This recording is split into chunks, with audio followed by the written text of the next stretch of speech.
Стотици верници од скоро сите краеви на земјава, уште од синоќа почнаа да доаѓаат во Велјуса, во манастирот Пресвета Богородица Елеуса, кој е посветен на Богородица, поточно нејзиното воведение во храмот.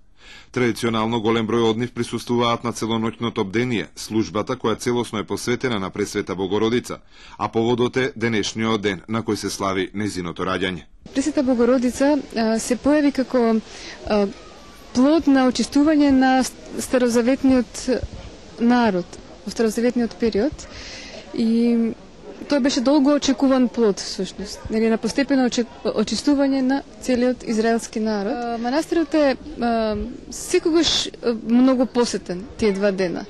Само што нели веќе на службата, на бдението остануваат повеќе. И нас тоа, мислам, всушност многу ни значи дека многу остануваат на литургијата и се причестуваат светите тајни Христови. Значи дека се подготвени, нели, за тој чин, со исповед, со пост. И денеска голем број верници дојдоа во манастирот уште во раните утрински часови да присуствуваат на светата литургија, пошто многумина од нив се причестија со светите тајни Христови. Денешниот празник во Велјуса се слави одамна, а откако повторно е востановен монашкиот живот, во манастирот има и целовечерно бдение кое завршува со литургија и света причест. Велјушкиот манастир постои од 1080 година, кога Тивриополскиот епископ Мануил подигнал црква која ја посветил на Богородица.